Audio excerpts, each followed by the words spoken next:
Kyla. Welcome to the show. It's a pleasure to have you here. How are you today? I'm very well, thanks. I love it. I love it. How's your morning treating you? How's this Thursday?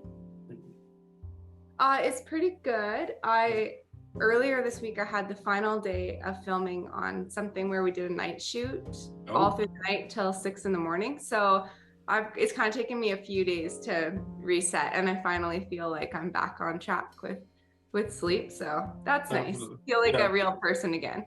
Okay. Fantastic. I Yeah. love it. So yeah, let's dig in here to the interview, and let's go back in time here a little bit and tell me how this passion for acting started. Well, I would say that like one of the things that I knew very early on is that I was really drawn to singers and Oh, people okay. who perform singing. Um, but then as I was growing up, the schools that I attended had always had some kind of musical theater going on. And actually, this is going to sound a little silly, but in my growing up, in my childhood, and even in my teen years, Yeah. it didn't really like register to me that you could act in anything that wasn't musical.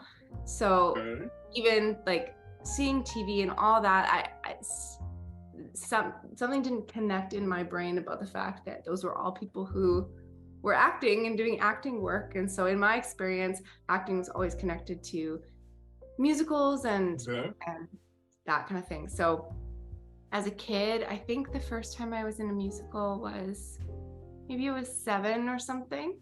And I was just like in a chorus of people. Mm.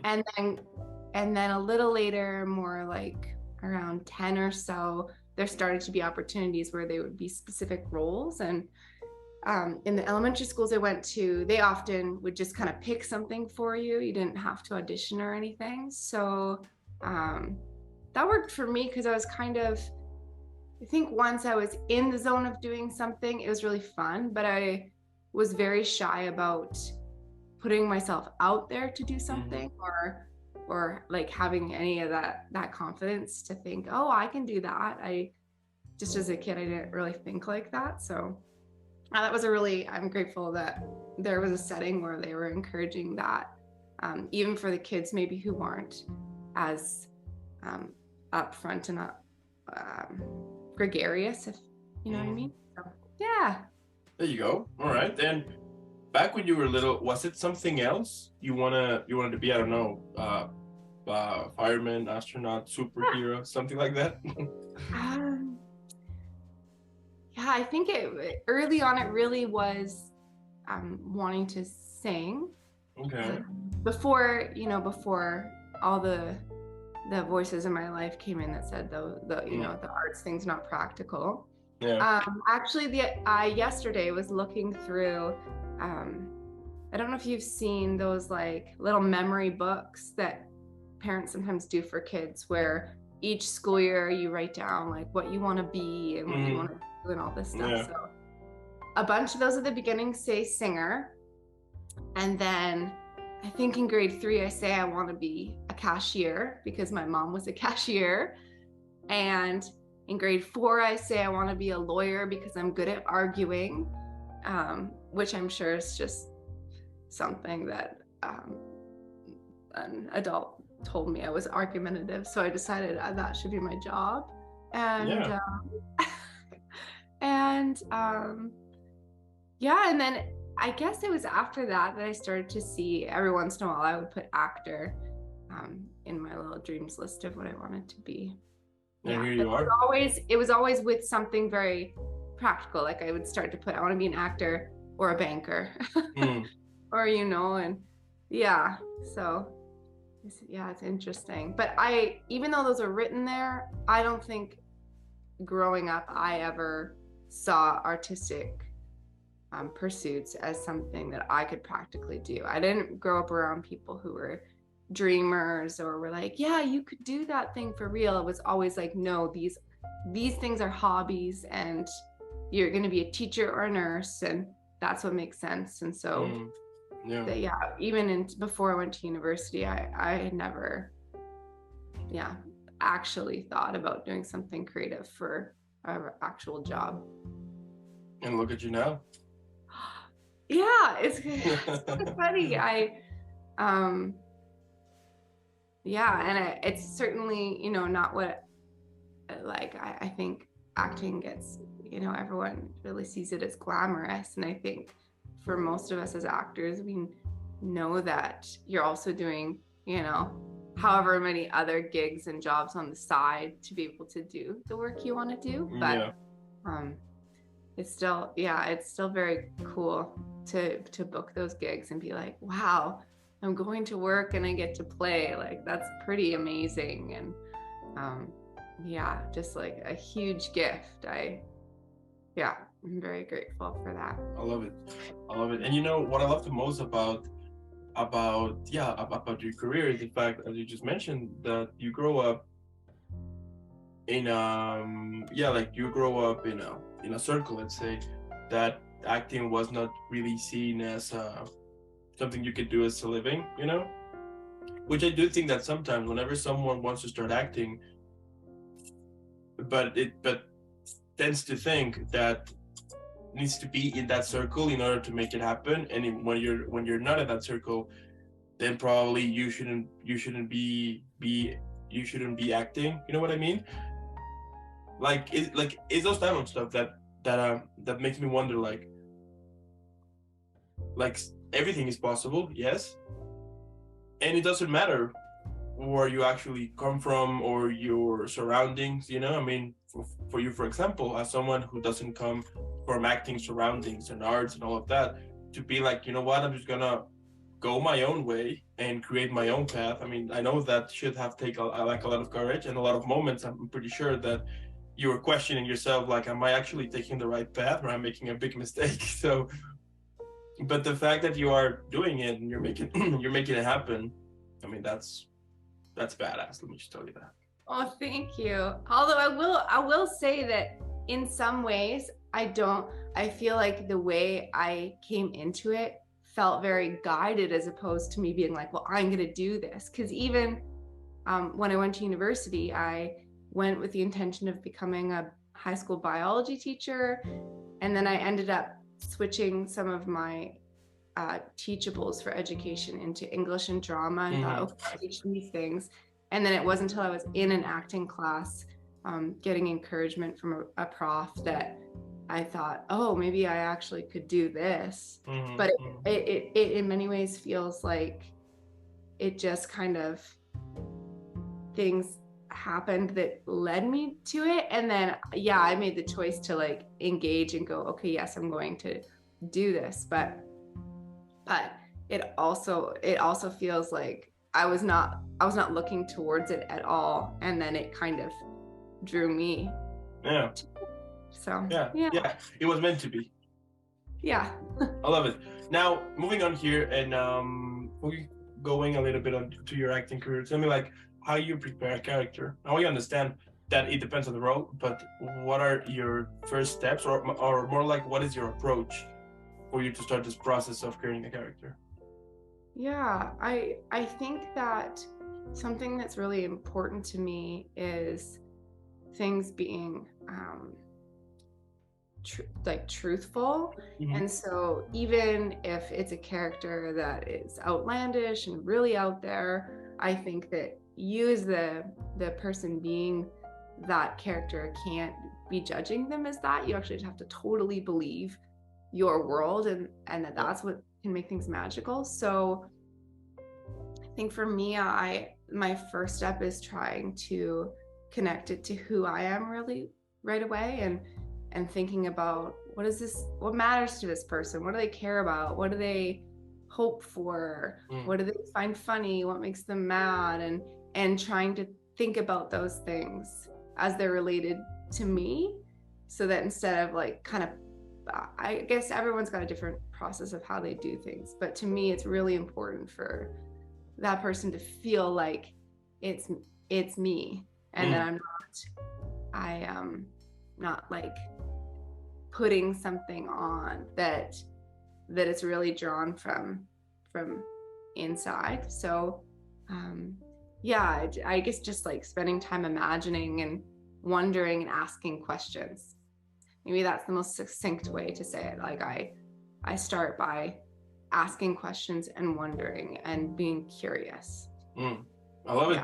And tell me, like, what has been the funniest or worst audition you ever had? Funniest or worst audition? Well, the first thing that comes to mind for funniest is I had this audition where it was for a circus show, and this was one of my first shows in school that I was cast in. It was a kind of a circus show, and the audition was like fully improv. So we were all just a big group of us. We're all in the room together, and the director was just calling out things for us to try and explore while we were in the audition. Yeah. And there was something about that nothing was planned, and that there was it almost like just leveled the playing field in a way where like it didn't matter how much anyone prepared. You were just in there, and you just had to be really in the moment. And it maybe this is more fun than funny, but it was the most fun audition. And but I'm trying to think of like what is an actual worst one. This is like, I hope it doesn't sound too depressing, but I just remember going to this one audition where a friend had invited me to a friend of a friend was casting something. So I went to this audition, and I got there, and it just had this air of pretentiousness, and everyone felt so snooty. And I think in those settings where it feels like people are really putting on airs about how important they are, I just like totally shut down because it feels so false to me. And at the time, I think I felt like I wasn't good enough for them, and just felt really insecure. But looking back now, I kind of have a different perspective of like, oh, well, maybe I was insecure. Maybe there was just something in me that was signaling like, you don't want to work with these people. They're not welcoming or really open to you. So why do you want? I think sometimes we think so much in terms about what like someone rejecting me, or the idea that it's all about like whether or not I'm good enough to be chosen. But I think it's important to also like flip the script and be like, you as an actor going into something are also sussing out whether you want to work with them, like collaboration. And I think that being able to start thinking of it that way has helped me kind of navigate the power dynamic of like being not feeling like I'm just this actor desperate to get chosen, but also thinking about it in terms of like you're also choosing who you work with as an actor. You're choosing what directors you want to be around and what teams you want to work on. And so yeah, that's kind of a convoluted answer, but it's perfect. I love it. Yeah, it's amazing. And let's say that one day I call you and I tell you that I want to become an actor. Now, I don't have any experience at all. I mean, a little bit of background history. I only had one line back in high school and I screw it up. Yeah, it was horrible. So let's say that I tell you that I want to become an actor. I don't have any experience. So what advice could you give to me for someone who wants to basically start, like, have this leap of faith and start this new career? Well, I love to like cut to the chase and dig in deep to the heart stuff. And I know not everybody always wants to do that. Some people are really like, please don't dig deep into my emotional life. I don't know you, but I'm not one for chit chat. I'm definitely the person who's like, if someone were to tell me that they had one acting experience and they messed up a line when they were younger, I would immediately just want to start asking like, oh my goodness, that must have been so hard. Like, well, what did you feel in that moment? What was that like? And I think I'd be very interested to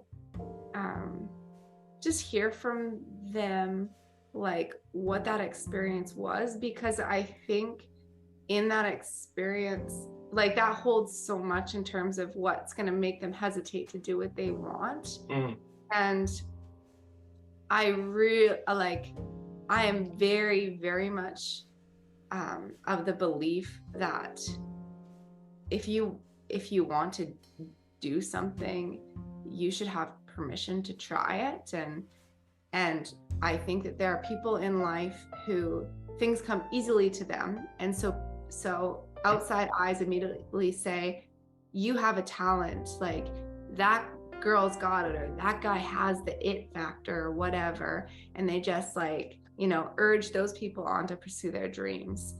And then people who don't get it right away, it's just like, well, you can't do it, or you're not that thing. And I think that's just such phony baloney. It might mean that the person who didn't get it right away has to work harder, or they have more years of work ahead of them, or they have more steps. But I really hate the idea that we just only encourage and celebrate the people who get it right away, or child prodigies, when I think some of these people who have to struggle more to do the thing they want to do, they're some of the most interesting humans around.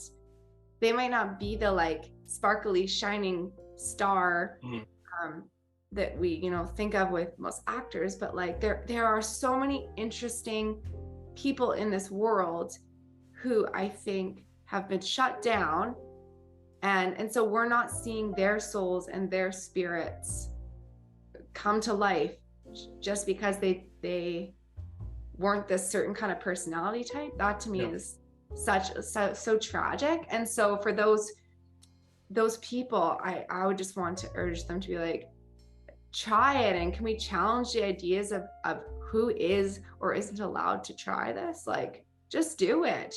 Just do any class. Just if you see a posting on Facebook, like go on Facebook groups for actors, and if there's postings for things, apply. Like just apply, just try it. Don't, I think people really, a lot of people sit around and go, I don't know, just worry about like whether or not they're worthy. And I would just say like, we're all worthy. Just go ahead and do it. No one in my life, I had some people who are encouraging of me, but with a lot of the things that I've pursued in life, I initially had no encouragement at all.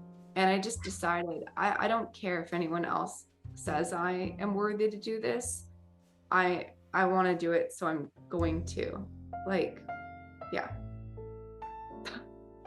I love it. Now, I'll promise that once I become an actor, once I get my Oscar for Best Actor, I'll be mentioning you in my thank you speech. Oh, sweet. What kind of film do you want to win Best Oscar for? What's that dream role for you?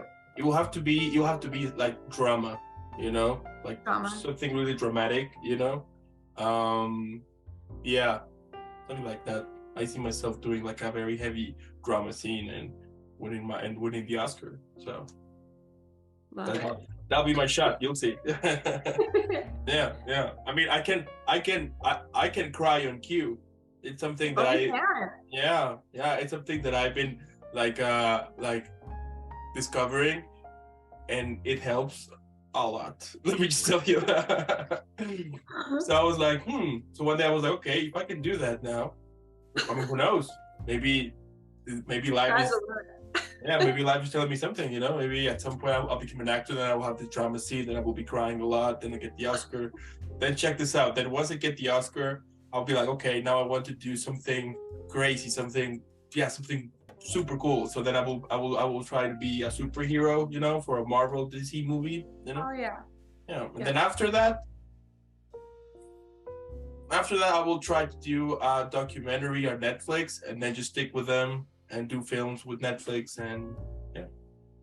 Perfect. It sounds like you got a plan. I already got. Oh yeah. Yeah. I got time to think about it. I was like, okay, so this is a step. So. Yeah. I will admit that I am not so good with the crying on demand.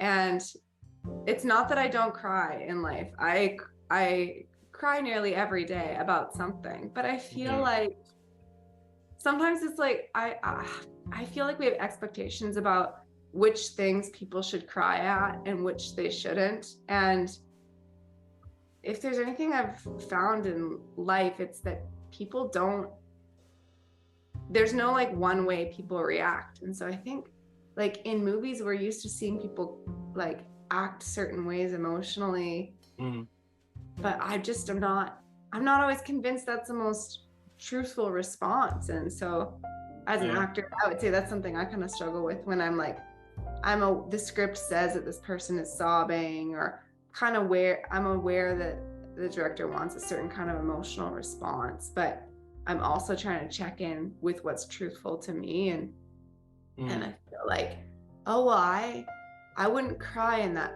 moment, but I got to come up with a reason now why I would.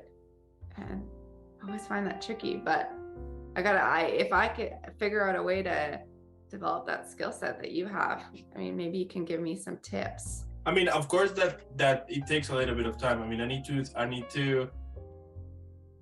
mean, maybe my explanation might sound a little bit dramatic, but anyway, so what I do in order for me to, start to cry on cue, at least a couple of minutes before, I need to really like focus myself on something in the past or something that at some point hurt me, So then I basically put myself in that situation again, and then I instantly boom, which at the same time I admit that is I don't do it.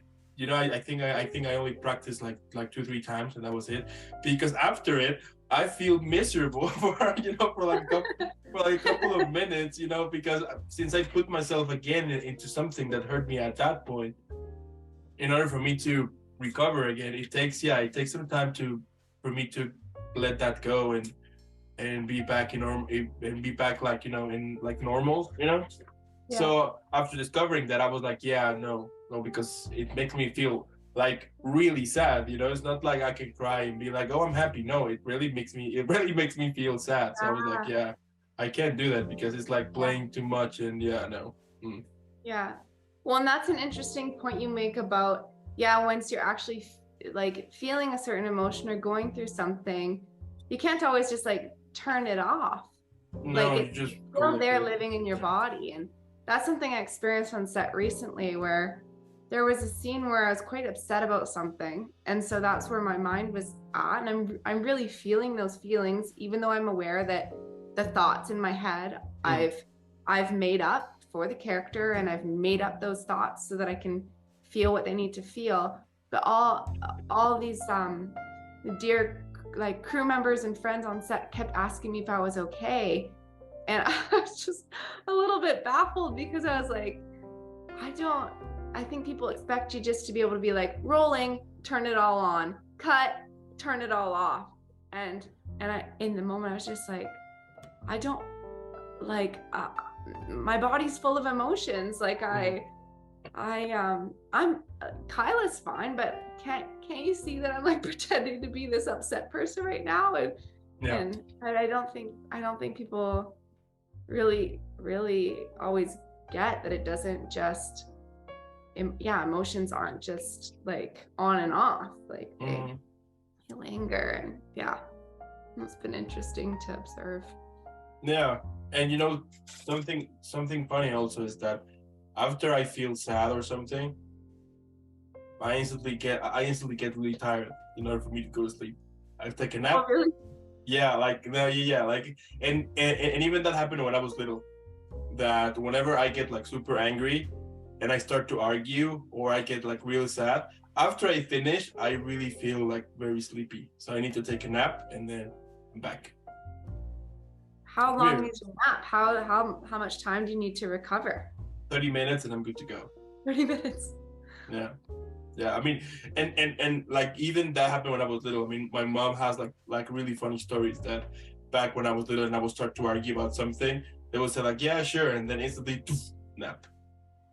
And then I'll be back again and be like, okay, what's up? Like, okay, I I say what I wanted to say. So I'll maybe, because I'll put like too much energy on it, make me wanna feel sleepy. But yeah, interesting, right? Yeah. Anyway, right now moving on here. Let's say that one day Netflix, HBO Max, Disney Plus, you name it, they get in contact with you and they tell you that they want to create this film in which it goes that all of the characters you have played at the moment will gather to celebrate your birthday. Tell me like what would be the name of that film? What would be the name of the film? It would be I know. So just the expression I know 3 times in a row. Mostly just 3 times in a row because I like repetition and I think it's funny. And it would be called that because I think in all the characters that I've played, they always have and I think it's because I've connected to kind of how I am.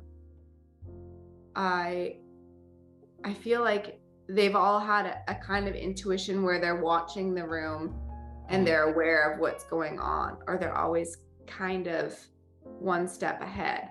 Not necessarily one step ahead with like their own experience or like not anticipating their own feelings or anything, but just like I especially when I was in my roles in school, I never in school played lead characters at all. I was always someone who was a little bit on the periphery, observing and then cracking side comments about what was happening. And so yeah, the phrase I know came into mind. And so I just see all these characters gathering and like, dishing out the 411 on what they intuited and what they saw while everyone else was oblivious. All right. I love it. And what genre would it be? Would it be like dark comedy, drama, dramedy, horror? What would it be? Oh, it would be dark comedy for sure. Yeah. Okay. Now, if you could describe your career, but on a drink. Now, you could choose one that it's already, known, or you can create one. If I was to describe my career as a drink, I would describe it as one of those Caesars that has a million different food items skewered into the Caesar. Okay. So like a Caesar with, there's, a stack of a couple burgers. We got like a cupcake on the side, 5 different kinds of pickles, a skewer with cheese and a bunch of deli meats, an onion ring. And how would you call it? What would I call it? Let's say I go to a restaurant and I want to order that. I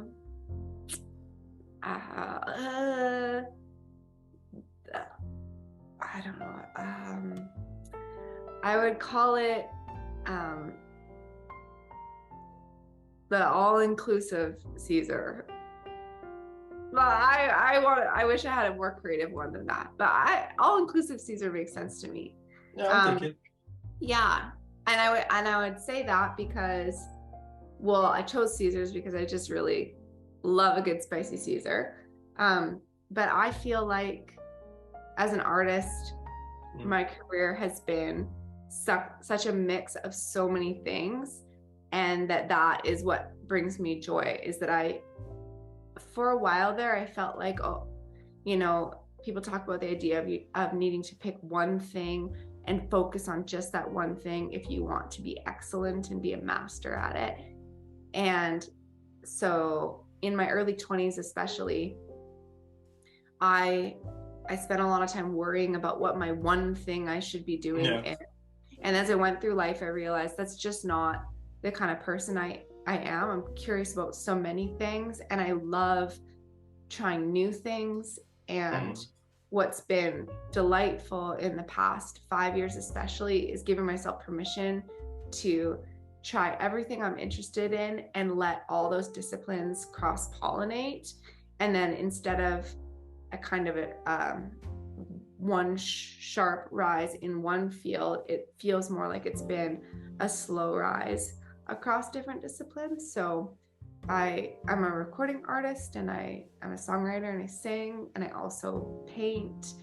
And in film and TV, I've worked a myriad of different jobs, from design stuff where I'm doing wardrobe or art direction-y kind of stuff, or I'm directing, or I'm a production manager, I'm a production coordinator, or all these different things, or I compose music for film, and so it feels like it's been all these different things that all influence one another, and so that's why I see it a stacked Caesar, I guess, because I couldn't think of another drink that has a real like variety of things going on. Yeah, I love it. And before asking my last question, tell me, so you mentioned that you like to paint, and also on your Instagram we'll see really cool photos in which you're basically painted, which I love it. Oh, thanks. Tell me, like, how was that process, like how that idea came from, tell me about it. Yeah, sure. Well, I have a photographer friend. His name is Aaron Reimer, and for a couple of years now we've been getting together to do photo shoot stuff, because we get along and like swapping ideas and trying stuff. Yeah. And he had said, okay, let's do a photo shoot soon. Like, I want to do something fun. And I just had the idea come into my head. Oh, I'll just paint my whole body. Like, I've been doing a lot of abstract art, and I was like, oh, I'll just abstract art myself. And he was like, okay, cool, awesome. And we scheduled a date for this photo shoot. And then I was busy on, I think I was working on a true crime show at the time, doing some production coordinating or something. And so I was really busy, and I forgot that we were supposed to get together to do this. And so 15 minutes before he was supposed to come over, I remembered, oh no, we're doing this painting photo shoot. And so in 15 minutes before he got to my house, I just quickly pulled out all my paint stuff and just started shoving brushes in places and like quickly painting myself just with acrylic paints.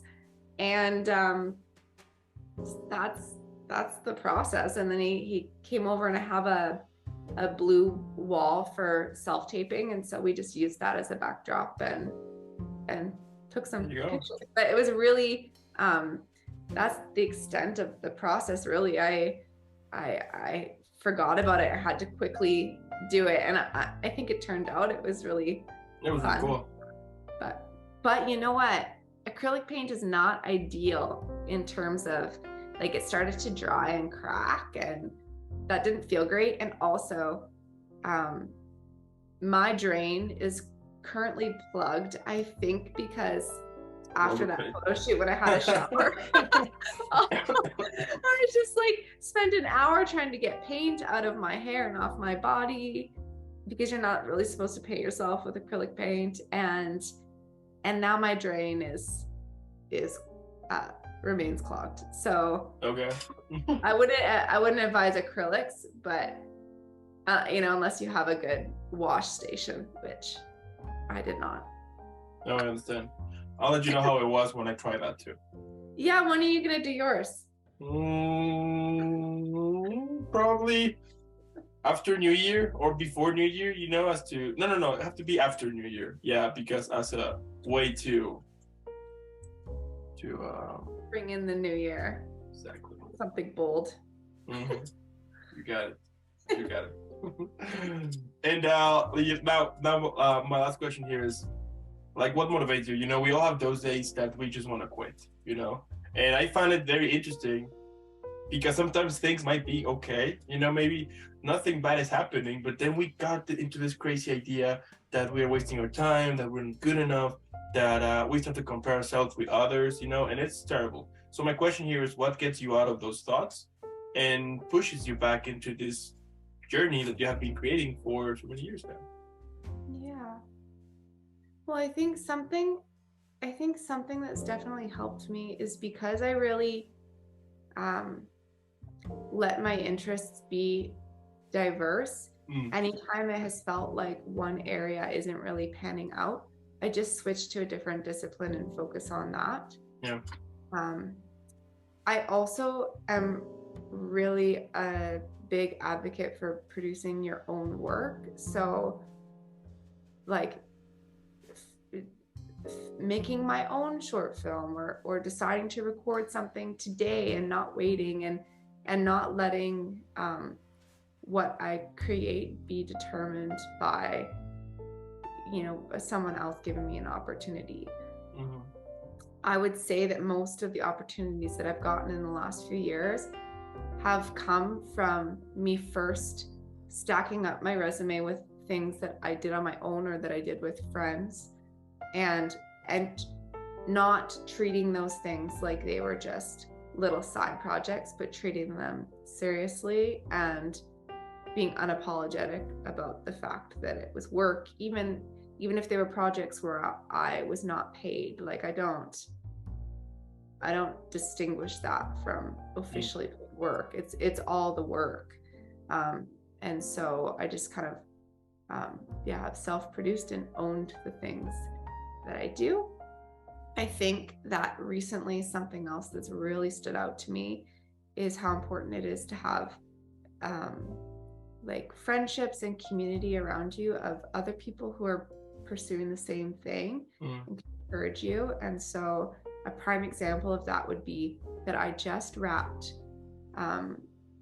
shooting a feature where I was the lead in the film, and I almost didn't audition for it at all because I'd gone through a stint of sending in tape after tape and not booking anything, not even booking the smallest non-speaking bit roles.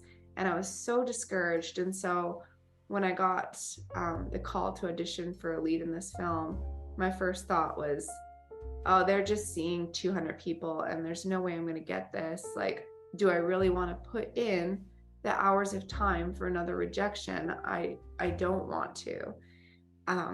But it just so happened that my best friend had also been asked to audition for the film in a different role. And so I was chatting with her and she's like, did you get a call for this? And I said, yeah, I don't think I'm going to do it. And she said, just do it. I'll help you tape it. You don't have to be perfect.